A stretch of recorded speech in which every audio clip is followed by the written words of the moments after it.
Bonsoir à tous.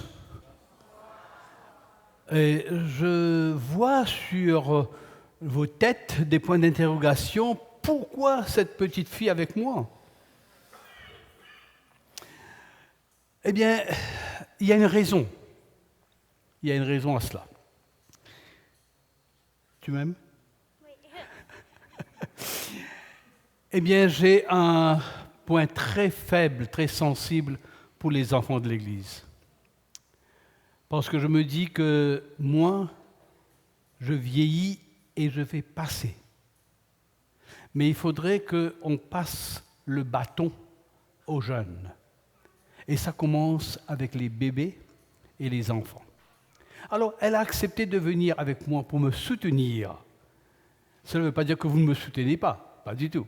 Mais elle est venue avec moi pour me soutenir, parce qu'un jour, je ne serai pas là. Mais elle va prêcher pour le Seigneur. Ça va? Oui. Bien, tu t'assois là, à côté de moi. Là. Première place, loge. Alors, comment ça a été la journée aujourd'hui? Bonne expérience? Mauvaise expérience? Pénible? Content? Chagrin? Beaucoup de travail? Beaucoup mangé? Eh bien, moi aussi, j'ai passé une très très bonne journée aujourd'hui, sauf, il y a un problème. Et comme vous voulez savoir mes problèmes, je dois vous les dire. C'est que depuis hier, ma femme m'appelle sur Skype, je n'arrive pas à lui parler. Je l'entends, allô, mais moi je ne peux pas lui parler. Quand je lui parle, elle ne m'entend pas. Alors je me suis dit, au lieu de dire allô, tu aurais dû dire à l'huile. Ensuite, je lui ai dit, bon, mais je vais quitter le bureau, je vais aller chez le président, je vais te parler. J'appelle, mais rien. Je ne peux pas parler à ma femme. Il y a un problème. Et comme c'est sabbat là-bas, quand je vais rentrer ce soir, je vais essayer de voir si elle est sur Skype. Priez pour moi. Est-ce que vous avez prié pour une dame hier? Je vous avais demandé de prier pour elle. Vous ne la connaissez pas, elle vient d'une île, elle est gravement malade. Même si on ne la connaît pas, qui est-ce qui la connaît? Dieu. Et quand on prie, cela ne veut pas dire que Dieu attend ma prière, mais puisqu'il me demande, là où 2 et 3 sont assemblés en mon nom, je serai au milieu d'eux, prions pour ceux qui sont dans le besoin. Parce qu'aujourd'hui, elle est sur le lit d'hôpital. Demain, ça pourrait être vous. Et quelle joie que vous allez avoir de savoir qu'il y a d'autres personnes priant pour vous. D'accord? Bien. Petite feuille, examen, contrôle. Prête à faire ce contrôle de ce soir. Alors, quels sont les titres, les caractéristiques de Jésus que nous avons appris depuis le commencement? Il est agneau, il est roi, il est époux, il est conquérant. Très bien. Pourquoi je vous pose cette même question bien pratiquement tous les soirs? C'est qu'à force de répéter cela s'installe chez nous. Et lorsque on vous demande, mais pourquoi est-ce que vous êtes chrétien? Pourquoi est-ce que vous allez à l'église? Ah, parce que j'ai un roi, j'ai un époux. Ça va choquer les gens. J'ai un époux, j'ai un conquérant. Si j'ai un conquérant, je suis son soldat. Et s'il est conquérant, j'ai aucune peur d'aller à la conquête ou d'aller à la guerre. Le Seigneur est mon chef. Il est aussi l'agneau. Parce que l'agneau, c'est l'animal la plus douce. Et c'est l'animal qui marche à côté de son maître. Et cet animal est très important dans la vie d'un berger. Parce que le berger aime ces animaux, ces brebis. Laissez-moi vous raconter une petite expérience que j'ai eue, puisque quand je tourne dans les pays, j'aime bien poser des questions, et les réponses que j'ai m'aident à aider mes conférences, mes présentations. Je suis en Pologne l'année dernière pour une série de conférences sur les pas de Jésus dans la Genèse. Je suis invité par un membre d'église d'aller voir ses beaux-parents qui ne sont pas adventistes. Et alors, bien sûr, il y a une barrière de langue, il y a traduction, mais pour finir, on a pu se comprendre.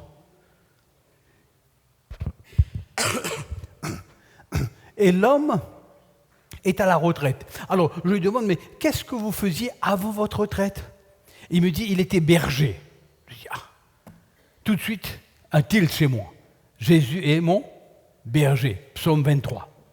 Et alors, je pose la question. Je demande, mais qu'est-ce que vous faisiez? Comment? Alors, il me dit que moi, je n'étais pas berger pour aller dans le pré avec les moutons. Moi, je gardais les animaux. Alors, je dis, tu gardes les animaux? Comment ça se passe? Alors, il a un grand terrain. Les bergers amènent leurs moutons chez lui pour le soir. Et lui, il veille les moutons. Ensuite, je dis, mais tu as beaucoup de moutons chez toi, tous les soirs? Oui, oui, oui. Je dis, mais le lendemain matin, lorsque les bergers vont venir récupérer leurs moutons, leurs brebis, comment est-ce que tu peux savoir, ça c'est pour toi, ça c'est pour toi? Il me dit, non, non, non, c'est pas moi. Alors il me dit quelque chose qui était très intéressant parce que dans l'Évangile, Jésus dit quelque chose en rapport avec le bon berger et je dis, ça y est. Il dit, lorsque le berger arrive, il a une petite flûte. Il va jouer une musique et ses moutons vont venir vers lui. Et en même temps, il va appeler les noms de ses moutons et les moutons viennent vers lui. N'est-ce pas magnifique ça? D'aller à Pologne, au moins pour ça, pour découvrir que mon Seigneur, mon Maître, mon Jésus, il est le berger et il me connaît par mon nom. Et comme ses disciples, ces personnes qu'il avait choisies, il les voyait. Le Seigneur me voit. Le Seigneur me voit n'importe où. Maintenant, je connais un peu ça puisque ma belle-mère avait des poules. Et elle donnait des noms à ses poules. Alors donc, mon Seigneur, lui, il nous donne, nous fait faire cette expérience parce qu'il veut que nous soyons tout proches de lui. Mais attention, j'ai appris aussi quelque chose. C'est que lorsque le berger a ses troupeaux, il a aussi un mâle qui est un peu le leader. Et il y avait un berger. Il avait ce leader, mais ce leader courait à droite et à gauche, était un vagabond. Alors, il s'est dit, je vais faire quelque chose, parce que j'ai besoin de lui pour être un leader. J'ai besoin de lui pour être un disciple, en d'autres mots. Et alors, qu'est-ce qu'il fait? Il prend l'animal, il prend 2 plaquettes de bois, et puis il parle à l'animal, il le prend, cajole, il lui parle. Et pendant qu'il lui parle, il prend sa patte, et il casse sa patte. Aïe! Et après avoir cassé la patte de cet animal, il prend les plaquettes, il le redresse comme quand vous allez à l'hôpital, vous avez un bras fracassé. Et puis il bande cela. Et cet animal ne peut plus courir à droite et à gauche. Que fera cet animal? Cet animal sera à côté de lui. Et à chaque fois, tous les jours, à chaque moment, il parle à cet animal. Il dit, tu vois, je veux que tu sois un bon leader. Et ensuite, quand c'est guéri, cet animal ne court plus à droite et à gauche. Un disciple doit parfois avoir la patte cassée pour rester à côté du maître et pour être guidé par le maître. Et c'est pour ça que nous tous, nous sommes au même point et nous devions parcourir le chemin avec le maître. Ce soir, je vous ai promis qu'on va étudier la femme samaritaine et nous allons prendre notre temps. D'ailleurs, vous savez qu'est-ce qui m'est arrivé hier? Il y a 4 ou 5 personnes qui sont venues me voir et me disent « Jette ta montre !» Et c'est une montre suisse que j'ai gagnée en cadeau. Et à chaque fois que je fais des conférences, c'est la montre que je porte pour respecter l'heure. Alors, on me dit de jeter ma montre. C'est pas possible. Et puisque nous allons commencer maintenant, je voudrais vous annoncer que demain, pour ceux qui seront là, c'est pas de la publicité, mais pour ceux qui seront là, demain, nous allons parler de la croix. Oh, vous connaissez la croix de Christ, n'est-ce pas? Oui ou non? Ok. Mais demain, je vais vous dire pourquoi je ne veux pas prendre la croix de Christ et le suivre. Alors, est-ce que ça vous tente à venir vous entendre ça? Nous allons parler de la croix de Christ parce que c'est si important dans notre vie et c'est si important dans notre vie de chaque jour. Nous allons parler de l'extrême disciple, l'extrême. Bien, ce soir, j'ai besoin de faire la carte de la Palestine.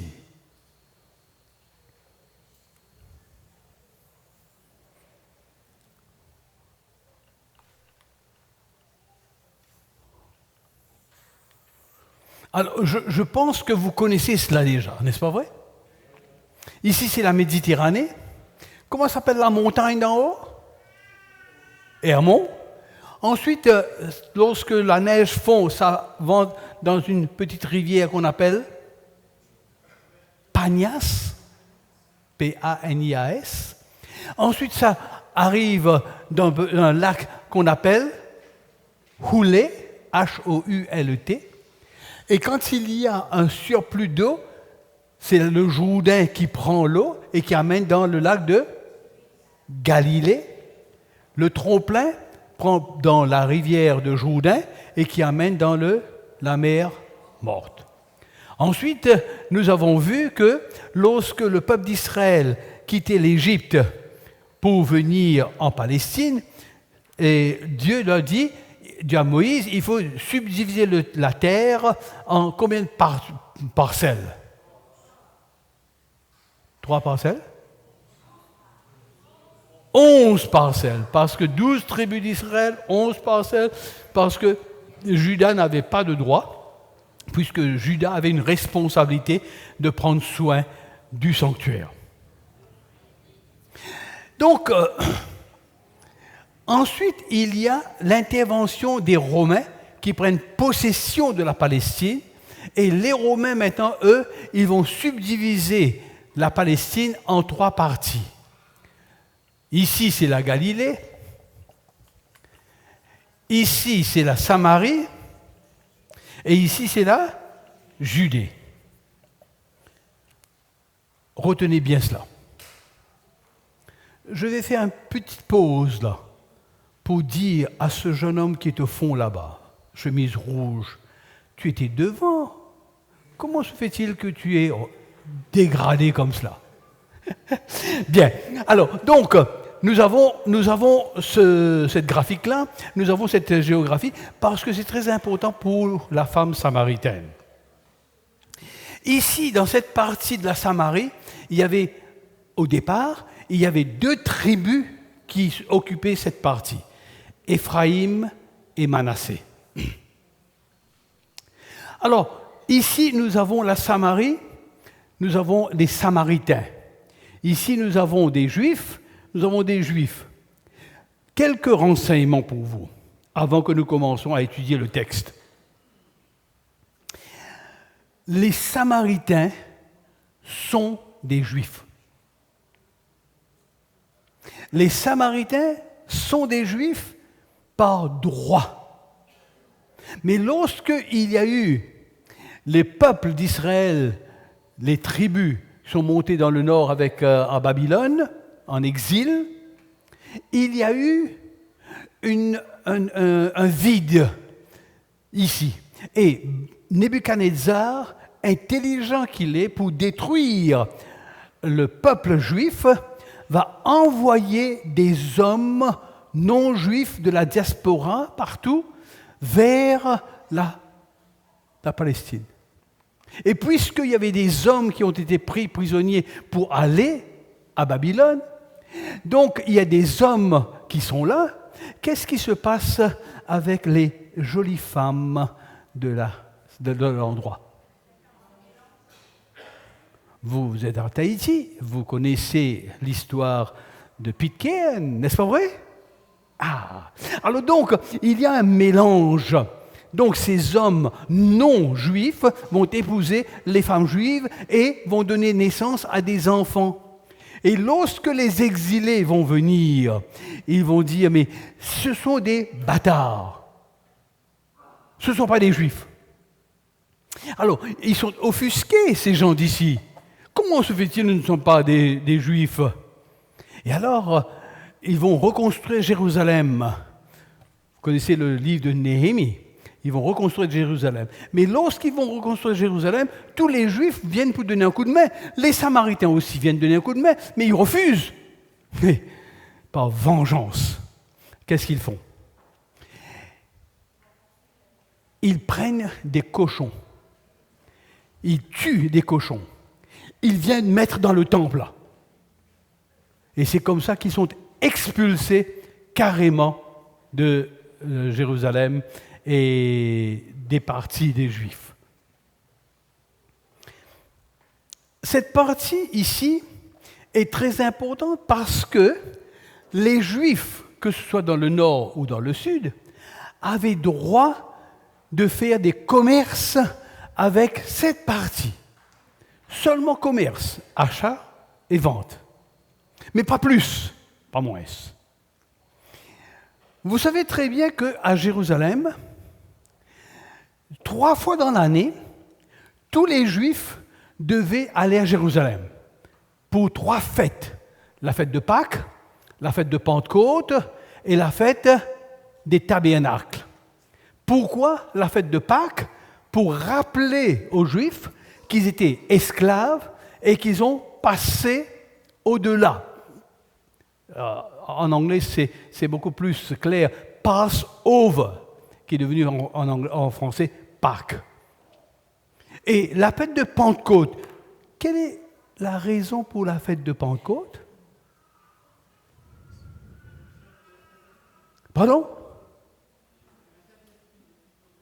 L'effusion du Saint-Esprit.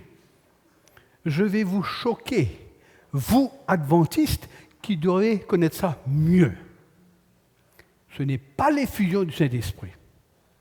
Le jour de la Pentecôte est l'effusion du Saint-Esprit. Mais la Pentecôte n'est pas l'effusion du Saint-Esprit. Je n'ai pas le temps pour faire le diagramme avec vous. Mais si on fait un recul, parce que Pentecôte veut dire 50 jours, eh bien, rappelez-vous que le peuple d'Israël quitte l'Égypte. Après 50 jours, où est-ce qu'il se retrouve? Où est-ce qu'il se retrouve? Dans le désert, au Sinaï. Et qu'est-ce qui se passe au Sinaï? Dieu va donner la loi. La fête de Pentecôte est instituée par rapport au don de la loi. Vous devez connaître ça mieux que le pentecôtiste. J'ai des amis pentecôtistes. Je prêche dans les églises pentecôtistes. J'ai un bon ami pasteur de l'église de pentecôtiste. Je ne suis pas encore arrivé à lui en parler. Actuellement, il a le questionnaire de l'école du sabbat pour ce trimestre. Et chaque semaine, je lui envoie un petit supplément. Et quand on se rencontre régulièrement, il est tout content. Parce que quand il a un problème dans son église, il m'appelle. Il me dit, tu peux venir un petit coup là me voir? Est-ce que tu peux me dire, qu'est-ce que tu aurais fait s'il y avait un cas comme ça dans ton église? Je lui explique. Alors il va, il prend cela. Et en somme, l'église pentecôtiste où il est pasteur est par moi. Parce qu'à chaque fois qu'il a un problème, il vient me voir. Et il met en application et il est réussi. Il est content. Mais lui dit, il n'y a plus de loi, n'est-ce pas vrai? Eux, les protestants ou ailleurs, ils disent qu'il n'y a pas de loi. Nous sommes sous la grâce, nous ne sommes plus sous la loi. Mais s'il n'y a pas de grâce, s'il n'y a pas de loi, il n'y a pas de grâce? Bon, bref, ce n'est pas mon rôle ce soir. Donc, en tout cas, retenez ça, que la fête de Pâques, et c'est pour ça que dans Actes des Apôtres, chapitre 2, au verset 1er, il dit « Lorsque ce jour est arrivé, lorsque le jour de la Pâques, la Pentecôte, parce que c'était déjà installé. » Clair? Clair? Oui, parce que vous ne répondez pas. Alors donc, il y a la fête de Pâques et la fête de Tabernacle parce que ça rappelle qu'ils étaient sous les tentes dans le désert. Et ça nous rappelle à nous que nous sommes que des passagers sur la terre et que notre objectif, c'est d'aller au ciel. Ici, c'est notre tente. Et c'est pour ça que le Seigneur va donner un nom à la tente qu'il va demander de construire. C'est le sanctuaire. C'est le tabernacle, et le tabernacle, il va reprendre cela quand Christ va venir. Il dit, je suis venu tabernaculer avec vous, je suis venu vivre avec vous. Bref. Mais lorsque ce juif de là et ces juifs d'ici veulent aller dans le sens inverse, si ceux des Galilées veulent aller à Jérusalem, ou Jérusalem veulent aller en Galilée, ils ont une route droite. Ça va? Mais, quand il y a ces trois fêtes, ils n'empruntent pas cette route. Parce qu'ils sont impurs. Et comme ils vont au temple, il faut qu'ils soient purs. Donc, qu'est-ce qu'ils font pour ces trois fêtes? Ceux qui sont en haut ici, ils vont traverser le Jourdain, ils vont faire, et puis traverser le Jourdain pour venir là. Ça va? Ils vont prendre un détour pour qu'ils ne se laissent pas dans cette situation d'impureté. Ça, ce sont des renseignements que je vous donne avant que nous commencions à prendre les textes. Le juif pouvait faire des transactions, mais pour le juif, il considère les Samaritains comme impurs, donc ce qui fait qu'il n'y a pas de commun accord entre eux. Je rappelle ce soir, que si un Samaritain vient chez un Juif, il faut qu'il donne à boire, mais après que le Samaritain ait bu, on va écraser le verre impur. Et vous savez qu'en Israël, ils sont très sociables. J'ai fait quelque temps à Jérusalem pour étudier dans une section de notre séminaire de Andrews à Jérusalem. Et quand j'allais à la vieille ville de Jérusalem, je passais dans ces magasins. Chaque magasin va dire, tu prends un peu de thé? Chaque magasin, un peu de thé. Sociable, n'est-ce pas vrai? C'est une culture. Bref. Autre chose. Dans le contexte de l'époque, nous devons comprendre qu'une femme ne doit jamais parler à un homme. Attention les dames. Quand on sort ce soir, il ne faut pas me parler. Hein? Et deuxièmement, les hommes n'adressent jamais la parole à une femme. À l'époque, les femmes étaient une classe inférieure.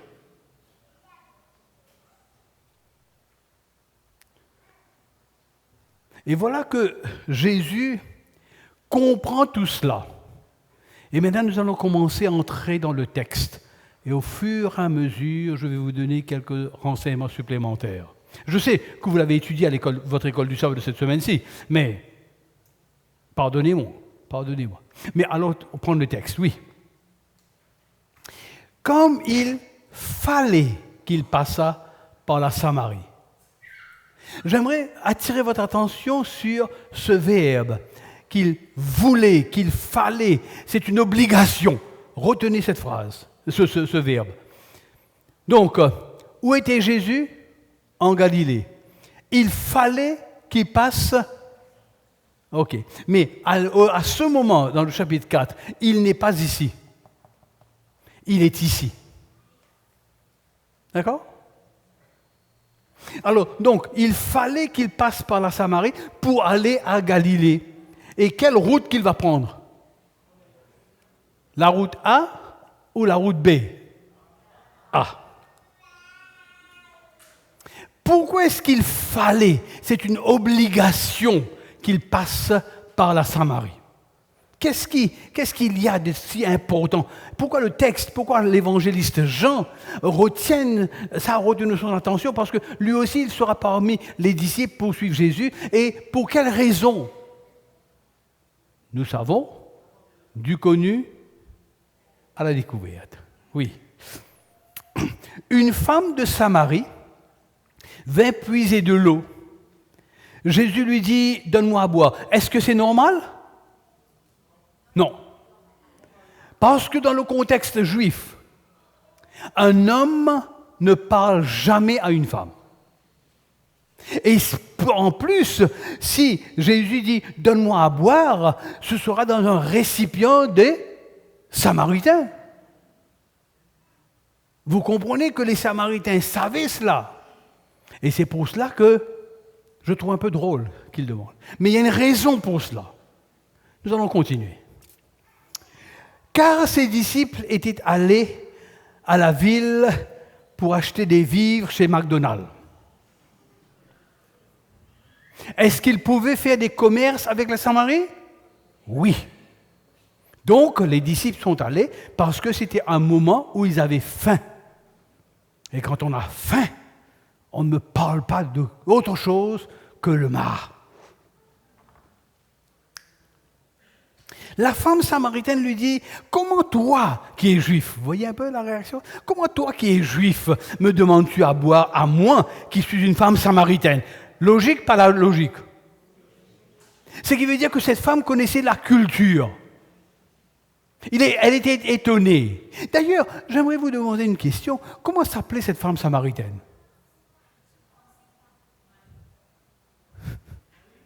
Il n'y a pas de nom. On la connaît sous le titre « La femme samaritaine ». Pour vous montrer jusqu'à quel point les femmes étaient de seconde classe. Et quand vous lisez les évangiles, vous découvrez cela. La fille de Jairus, par exemple, il n'y a pas de nom. La femme qui avait une perte de sang pendant 12 ans n'a pas de nom. Et dans l'évangile de Luc, vous voyez beaucoup de cas avec les femmes. Les femmes n'ont pas de nom. Il y a des femmes ici qui ont un nom, n'est-ce pas vrai?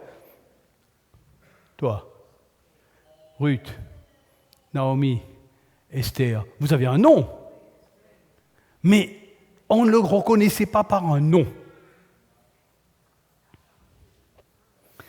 La femme de, voilà, la femme de Léo. Et bien vous voyez, il y a une culture qui est un peu comme ça. Et j'ai travaillé dans cet endroit pendant 5 ans. Madagascar. À Madagascar, j'avais des secrétaires, parce que j'étais départementaire, et j'avais des secrétaires, mais ils ne m'appelaient jamais par mon nom. Je vous ai donné l'autorisation de me dire Sténio, n'est-ce pas vrai? Et je suis heureux que hier soir, on a mis en pratique, il y a plusieurs qui m'ont dit cela. Mais on ne parle jamais de Sténio. Mes secrétaires vont toujours, parce que j'ai un fils qui s'appelle Daryl, vous connaissez, il est venu ici pour installer la radio. Alors, il me dit toujours « Papa Daryl ».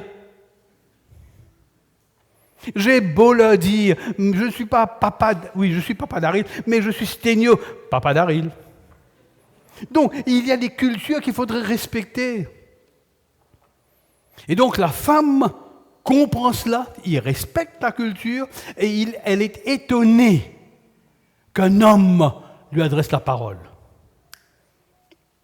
Jésus lui répondit, « Si tu connaissais le don de Dieu, et qui est celui qui te dit « Donne-moi à boire », tu lui aurais donné toi-même demander à boire, et il t'aurait donné de l'eau vive.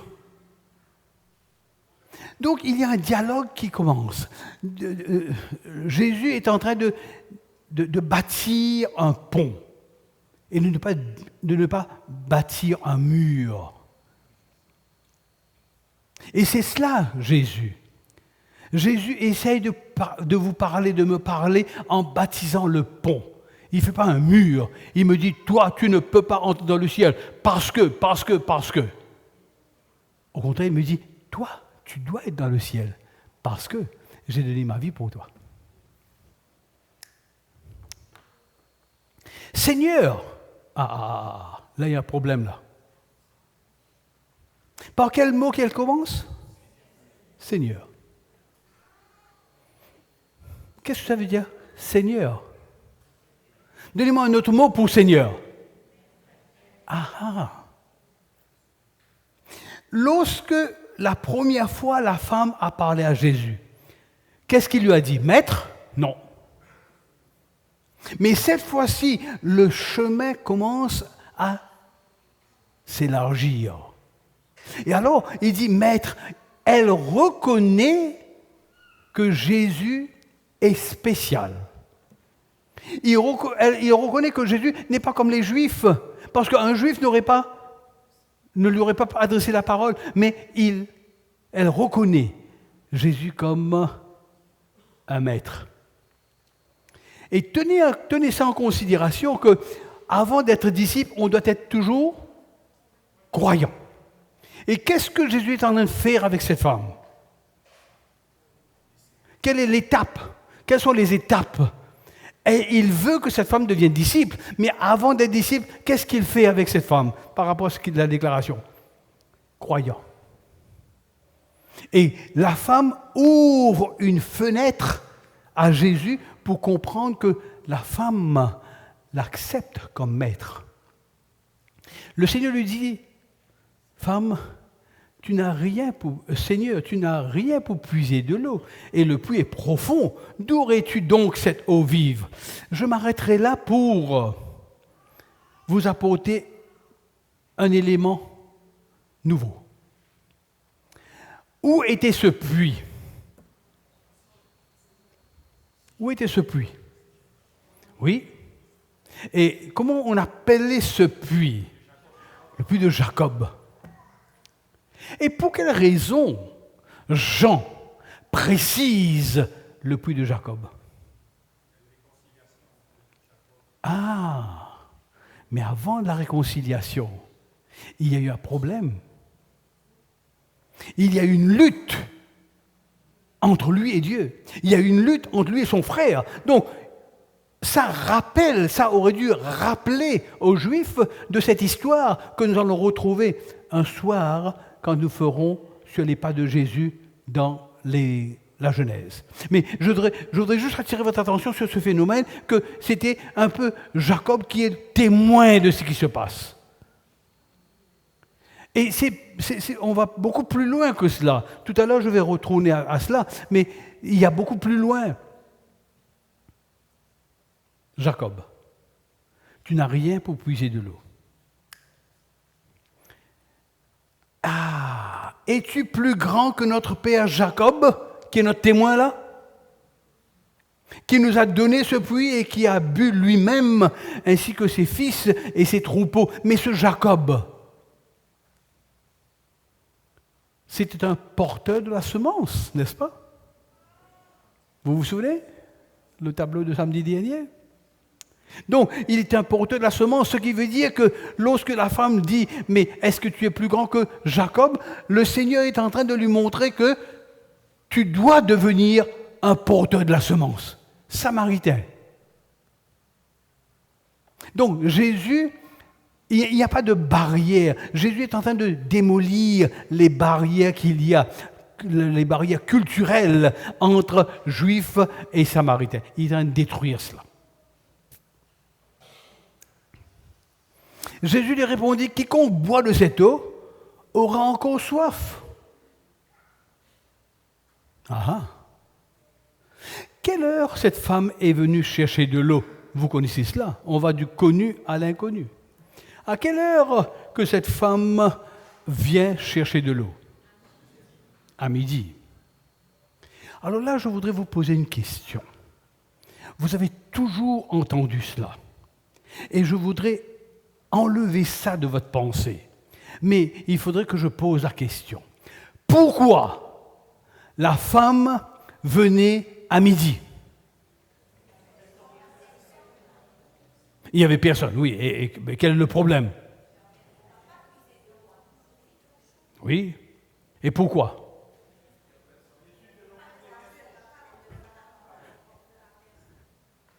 Il n'y a personne, il n'y a personne, il n'y a personne. Et pourquoi?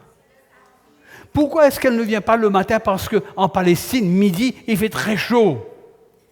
Pourquoi? À cause de ça? Vie. Quel est le problème avec sa vie, ma chère? Il y a un problème à ça? Première fois que j'entends ça. Et c'est là où je vais prendre cela, pour enlever cette compréhension que nous avons toujours entendue et que nous répétons comme des perroquets de ce problème-là. Parce que nous disons toujours, c'est une mauvaise fille, une mauvaise femme encore, n'est-ce pas vrai? Oui ou non? Acceptons la défaite. Mais je vous laisse sur votre faim, puisque j'arriverai à cela. J'arriverai à ça à un bon moment. Moi, je dis non. Ce n'est pas une mauvaise femme. Ce n'est pas une femme de rue. Ce n'est pas une femme qui se voit seulement qu'à midi. Mais attendez, ne quittez pas l'église pour ça. Oui, alors donc, elle est venue à midi. Bon, il y a une raison pour cela.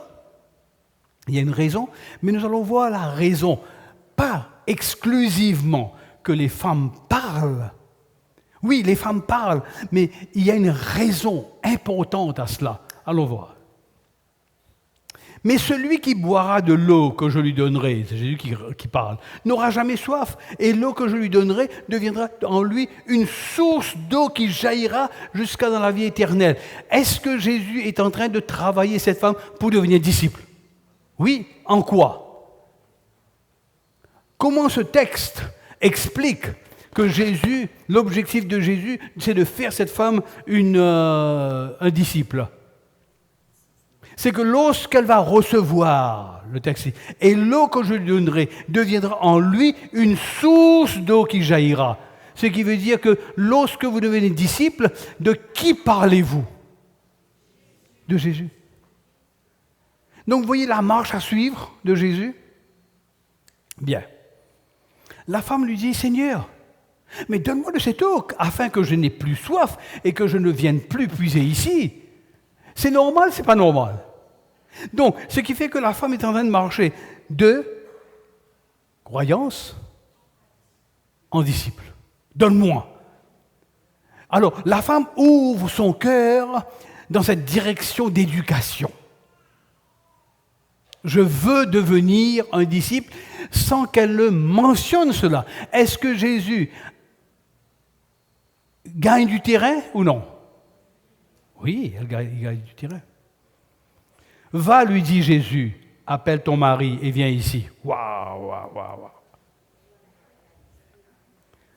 Est-ce que Jésus savait qu'elle avait plusieurs maris? Pourquoi, dès le début, Jésus ne lui a pas dit « Va appeler ton mari ». Pourquoi? Parce que ça, c'est nous. Ça, c'est nous qui commençons à voir le côté négatif des personnes. Ça, c'est nous qui voyons le défaut des personnes avant de voir ses qualités. Ça, c'est nous qui jugeons avant de comprendre. Et ça, c'est nous qui disons que c'est une femme adultère. Mais le texte ne dit pas adultère, hein? Il dit femme samaritaine. C'est nous qui disons que cette femme est une mauvaise femme, pas Jésus. Vous voyez, le rôle du maître, ce n'est pas d'acculer une personne. C'est de faire un chemin. Et à un certain moment, quand Jésus trouve que c'est mûr pour avancer ce point, il avance ce point.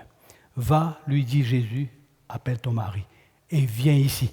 Cela ne veut pas dire que va et envoie ton mari. Non, non, non, non, je veux le voir et toi aussi. La femme répondit, je n'ai point de mari. Jésus lui dit, tu as eu raison de dire, je n'ai point de mari. Le texte. Car tu as eu 5 maris, et celui que tu as maintenant n'est point ton mari. En cela, tu as dit vrai.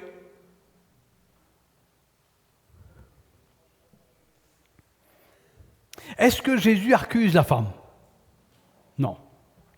Mais Jésus comprend quelque chose qui se passe chez cette femme, et je vais expliquer cela, et je vais vous donner mon exemple.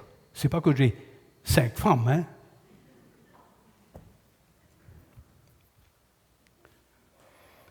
Il faudrait comprendre dans la culture juive comment ça se passe. La culture à l'époque. Si une femme se marie, elle va avoir le support de son mari. Mais si la femme perd son mari, elle perd aussi le statut dans la société. Elle perd aussi le support dans la société. Personne ne s'occupe d'elle. Elle est rejetée dans la société. Et aujourd'hui, chers amis, il y a des situations un peu identiques, n'est-ce pas?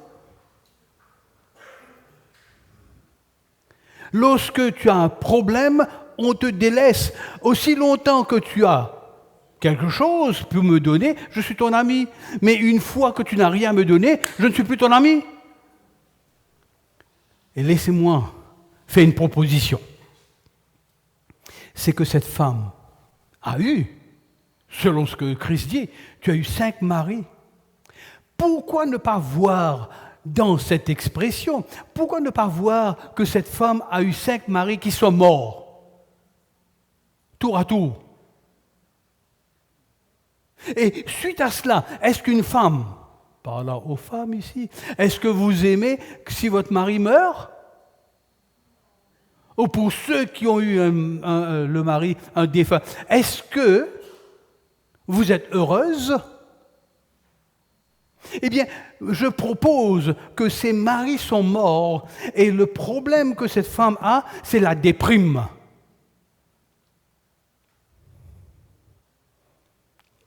Est-ce que vous savez ce que ça veut dire déprimer? Moi, je sais, parce que j'ai vécu cela. 2011. Mon cœur avait un problème. Au lieu de pomper, il ne pompait plus.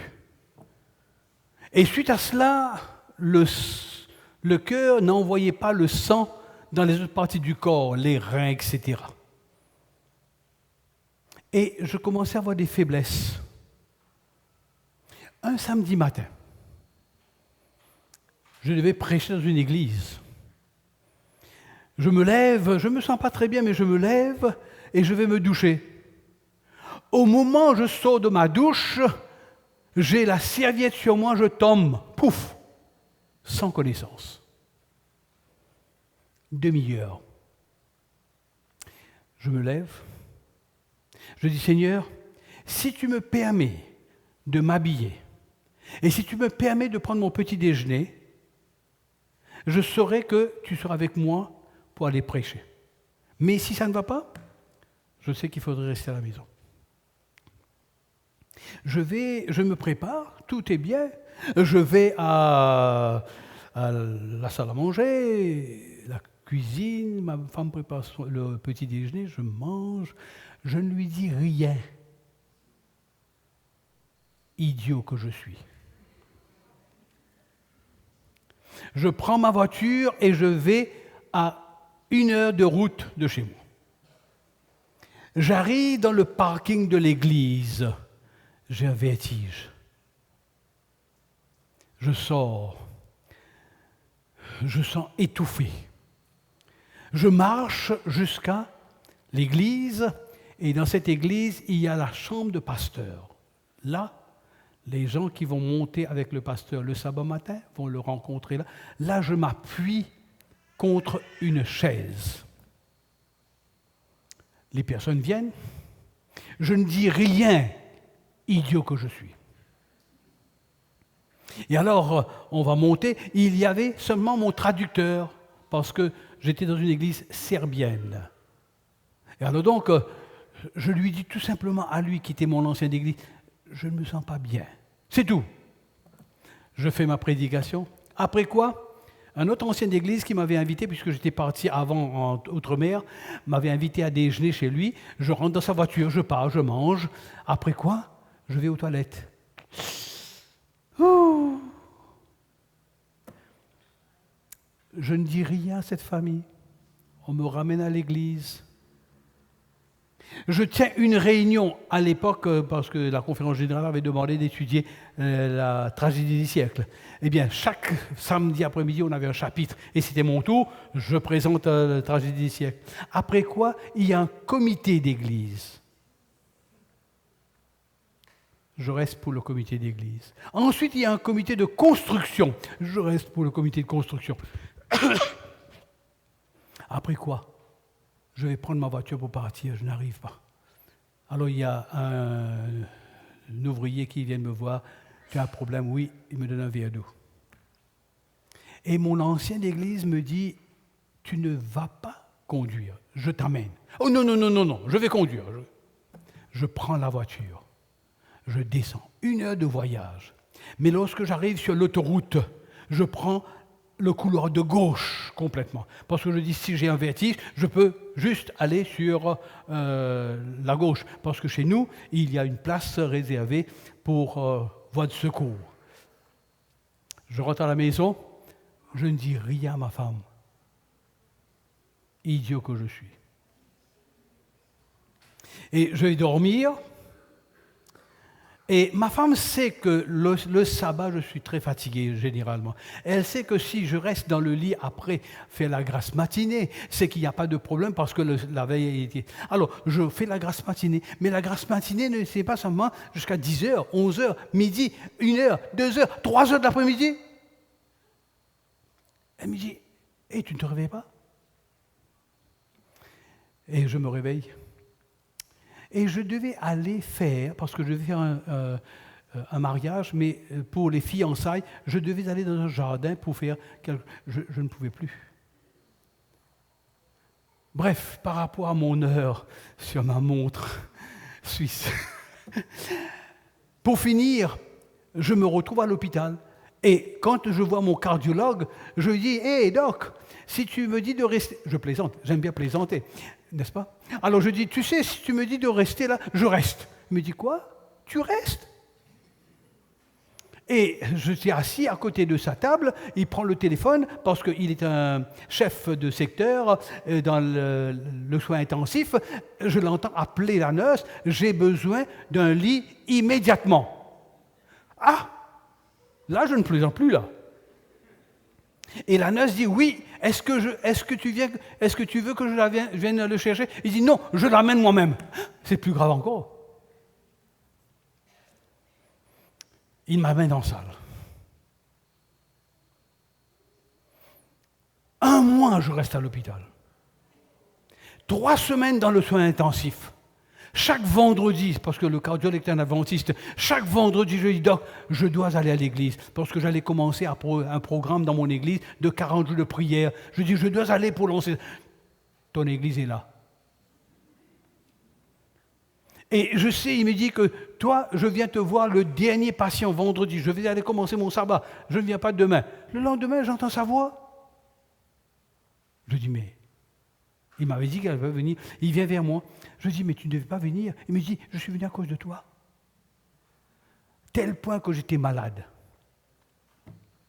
Bref, 3 semaines, je ne l'ai pas vu dehors du tout. Mais j'étais chouchouté. Parce que 24 heures sur 24, il y avait un infirmier ou une infirmière à côté de mon lit. Ensuite, puisque je commençais à marcher un peu, on me dit, écoute, tu sais, on a besoin d'un lit, toi tu es un peu mieux maintenant, on t'envoie en salle. On m'envoie en salle. Et moi, je croyais que je serais toujours chouchouté. On me pose dans la salle, je m'assois sur une chaise, personne ne vient me voir. Là, j'ai la déprime. Je pleure. J'ai même pas envie de lire la Bible. Je dis, Seigneur, qu'est-ce qui m'arrive? Et je dois vous dire, mes amis, être déprimé, c'est difficile. Et ensuite, à un certain moment, après 2 heures ou 3 heures comme cela, je me lève, je dis, mais mon docteur m'a dit, il faut marcher. Je marche autour de la salle. Ensuite, je vois un corridor, un couloir. Je dis, c'est marcher dans ce couloir. Lorsque j'arrive dans ce couloir, une grande baie vitrée, et je regarde par la vitre, je vois des voitures, et je vois une station d'essence où je avais l'habitude de prendre l'essence. Fini la déprime. Je reviens à moi. Chers amis, laissez-moi vous dire, ne prenez pas ça au petit bonheur, la déprime. La déprime existe. Quand je ferai la réunion sur Jésus dans la Genèse, je vous parlerai de la déprime de Jacob, la déprime de Joseph, etc. Parce que c'est une réalité de la vie. Et cette femme avait une déprime. Et pour quelle raison elle allait à midi au puits? C'est parce que à midi, les femmes vont lui dire « Et alors, ça va ?» Et elle ne veut pas entendre cela. Une femme déprimée. Et c'est pour cela que Jésus rétablit en elle, enlève cette situation difficile avant, pour lui dire, je te procure de l'eau, tu n'as pas besoin de retourner encore pour puiser. Voyez un peu la marche.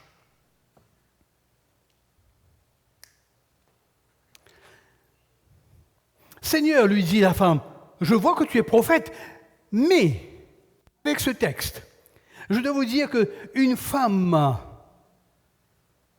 qui n'est pas de bonne réputation n'étudie pas la Bible, n'est-ce pas vrai?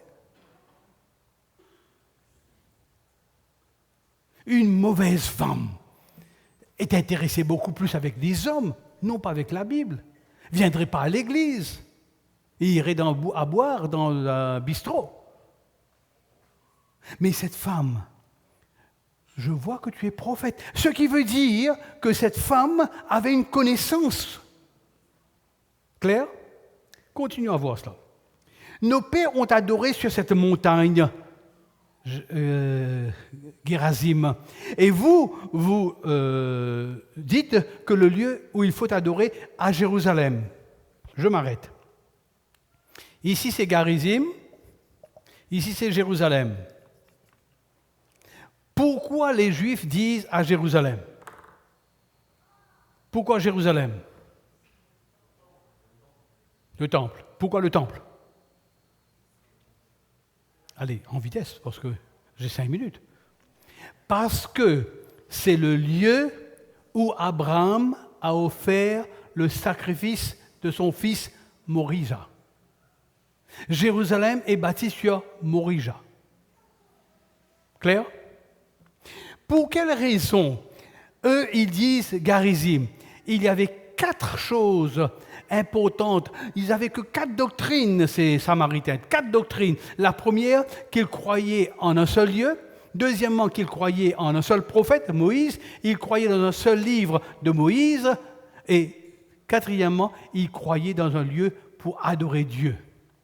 Et maintenant, puisqu'ils sont chassés de Jérusalem, ils ne peuvent pas adorer Dieu, mais il faut qu'ils adorent Dieu. Et qu'est-ce qu'ils ont fait? Ils ont inventé une histoire.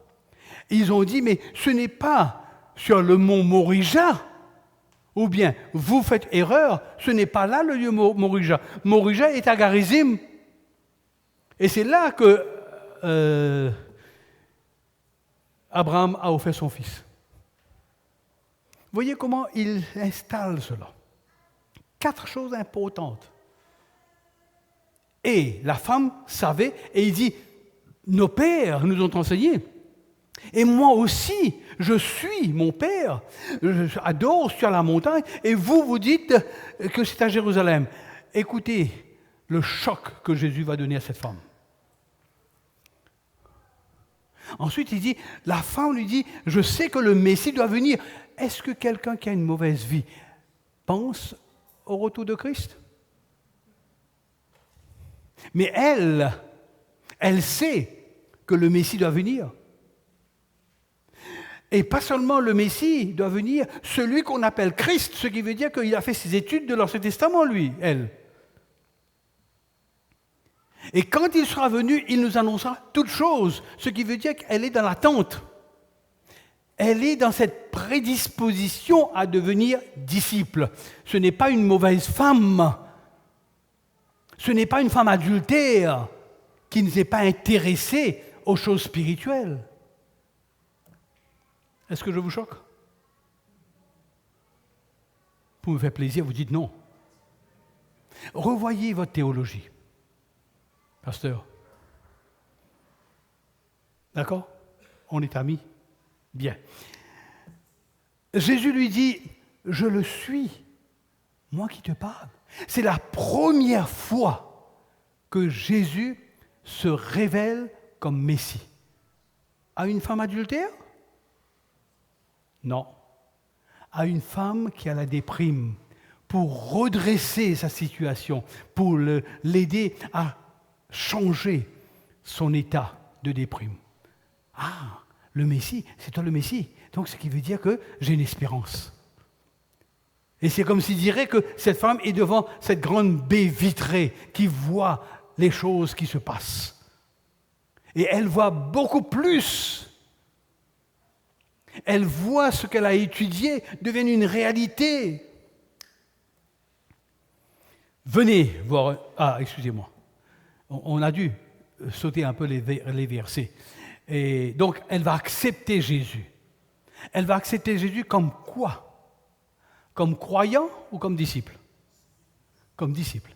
Et puisqu'elle croit, elle est devenue disciple, qu'est-ce qu'elle fait? Elle met en action les caractéristiques d'un disciple, c'est de partager. Qu'est-ce qu'elle partage? Venez voir un homme qui m'a dit tout ce que j'ai fait. Ne serait-ce point le Christ? À qui est-ce qu'elle dit ça? À ses amis? À qui est-ce qu'elle dit cela? Oui, précisons. N'oublions pas qu'elle est une femme. À qui est-ce qu'elle dit ça? À ses voisines? Non, il va dans le village avec des hommes. Et la culture, je vous ai dit que la femme n'adresse jamais la parole à un homme. Ce qui fait que lorsque l'on vient être disciple, on brise cette barrière-là. D'accord? Elle parle aux hommes. Ils sortirent de la ville et ils vinrent voir Jésus. Ils sortirent, ce n'est pas elle. Ils sont les hommes, n'est-ce pas? Ils sortirent de leur zone de confort et ils vont voir Jésus où? Au puits de Jacob. Plusieurs Samaritains de cette ville crurent en Jésus. Ah, j'aime ce mot-là. Est-ce qu'ils deviennent croyants ou non? Oui. Crurent en Jésus à cause de cette déclaration formelle de la femme. Il m'a dit tout ce que j'ai fait. Ainsi, quand les Samaritains vinrent le trouver, ils le priaient de rester après eux combien de jours? 2 jours. Attention. Est-ce qu'un Juif passe la nuit chez un Samaritain? Est-ce qu'un Juif dort dans le lit d'un Samaritain? Est-ce qu'un Juif dort dans le matelas d'un Samaritain? Jésus va passer 2 jours. À quoi faire? Parce que Jésus va manger dans la gamelle des Samaritains. Jésus va boire dans le verre des Samaritains. Il va être sous le toit des Samaritains, dormir dans le matelas des Samaritains, dans le lit des Samaritains, en frottant avec les Samaritains. Qu'est-ce que Jésus fait? Elle est en train de briser la barrière. Elle brise la barrière. 2 jours.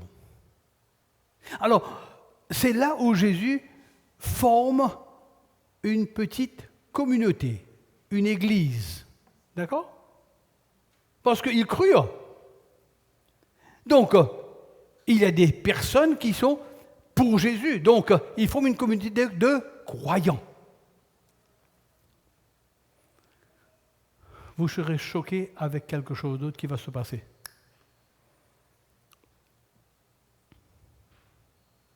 Oui, nous avons vu un beaucoup plus grand nombre crut à cause de sa parole. Parce que pendant les 2 jours, qu'est-ce qu'il faisait pendant 2 jours? Étude biblique. Étude biblique sur quoi? Sur lui, comme le Messie. Maintenant, nous sautons de Jean 4. Oui, donc les hommes réagirent. Et il disait à la femme, ce n'est pas à cause de ce que tu nous as dit que nous croyons, car nous l'avons entendu nous-mêmes et nous savons qu'il est vraiment le sauveur du monde. Croyant ou disciple? Croyant. Nous avons cru. Après ces 2 jours, Jésus partit de là pour se rendre à Galilée. Il est là, il est venu là, il s'arrête, il part pour la Galilée par la route, n'est-ce pas vrai? Choc de notre vie. Lorsque le temps où il devait être enlevé du monde approcha, Jésus prit la résolution de se rendre à Jérusalem. Il est là. Il veut aller là. Quelle route qu'il va prendre? Quelle route qu'il va prendre? Oui. Pourquoi il prend la route A? Parce qu'il a des amis là. Il a une église adventiste là. Une église qui croit dans les prophéties. Une église qui se dévoue pour cette prophétie. Il envoya devant lui des messagers qui lui se mirent en route et entrèrent dans un bourg de Samaritains pour lui préparer un logement. Normal? Pas normal.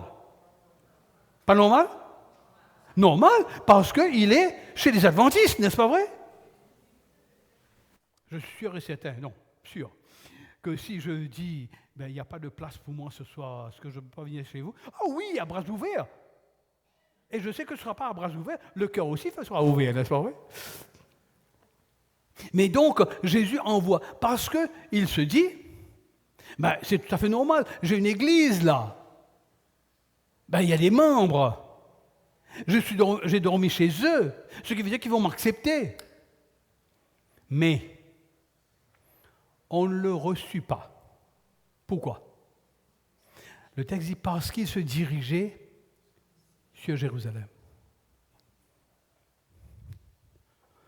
Il est parti de là à là, et cette fois-ci, il part de là à là, et les Juifs et les Samaritains ne lui accordent pas l'asile. C'est important pour moi. Je me projette avec mon Église dans ce contexte. Quand Jésus est venu, il a passé par la Samarie, par la terre. Nous l'avons accepté, nous nous sommes constitués en tant qu'Église. Mais lorsqu'il va revenir, il va passer par cette terre, parce qu'il revient sur cette terre, n'est-ce pas vrai? Est-ce qu'il aura de la place? Est-ce qu'il va être reçu par son Église? Je ne vous donne pas plus de détails, mais je vous laisse réfléchir, parce que c'est une réponse très importante que je dois donner au Seigneur. Et alors, qu'est-ce qui va se passer? Ce n'est pas tout. Les disciples, Jacques et Jean, voyant cela, dirent « Seigneur, veux-tu que nous commandions que le feu descende du ciel et les consume ?» Ça, c'est nous. Et ces personnes-là, si vous regardez le contexte, vous voyez qu'ils étaient sur la montagne de transfiguration. Ces 2 disciples, plus Pierre, étaient sur la montagne de transfiguration avec Christ. Il a vu les 3 hommes, Moïse, Élie et Jésus. Ils ont fait une expérience miraculeuse, extraordinaire. Et maintenant, quand il s'agit de mettre en exécution, qu'est-ce qu'ils disent? Brûlons ces gens. Réponse de Jésus. Jésus se tourna vers eux et les réprimanda. disant « Vous ne savez de quel esprit vous êtes animés. » Chers amis, si nous réagissons comme cela vis-à-vis des Samaritains, vous comprenez ce que je veux dire, les autres dénominations, les autres chrétiens, eh bien le Seigneur dit « Vous ne savez pas de quel esprit vous êtes animés. » Et nous demandons le Saint-Esprit, n'est-ce pas vrai? Donc ce qui fait que le Saint-Esprit, en nous pénétrant, doit montrer qu'il y a des murs de séparation qu'on doit briser selon le modèle de Christ. Parce que ces personnes qui étaient croyants, est-ce qu'ils sont devenus disciples en Samarie? Est-ce qu'ils sont devenus disciples? Non, ils sont restés croyants. Et qui sera celui qui va aller évangéliser Samarie? Qui c'est? Vous ne savez pas cela. Mais vous savez, parce que ce sera Philippe, le diacre, qui va être en Samarie pour évangéliser Samarie. Vous allez voir ça dans votre leçon de l'école du sabbat. Et la semaine prochaine sera Pierre, ensuite Philippe, ensuite Paul. Vous allez voir cela. Passez du temps à l'étude de la Bible. Voyez les expériences. Que ça nous corrige, que ça nous redresse sur la voie, que ça nous remette sur les rails. Nous pouvons dire, nous attendons le retour de Christ, mais dans quelles conditions que nous sommes, dans quelle situation que nous sommes, dans quel état d'esprit que nous sommes. Et ça, il n'y a que moi seul qui peut me juger. Il n'y a que chacun d'entre nous qui sommes là, qui peut se juger. J'espère que nous allons comprendre que lorsque Christ passe sur cette terre en Samarie, il a présenté l'Évangile. Nous sommes devenus des croyants. Je prie pour que nous ne restons pas au niveau de croyants, mais que nous bougeons pour devenir disciples et que nous accepterons Christ quand il va revenir sur la terre. Éternel, notre Dieu, notre Père, nous te remercions de ce que ce message est un message qui est si important, qui a une dimension extraordinaire. Nous te remercions, Seigneur, de ce que tu nous permets de voir clair. Et tu nous montres que nous devrions passer de cette étape de croyant aux disciples.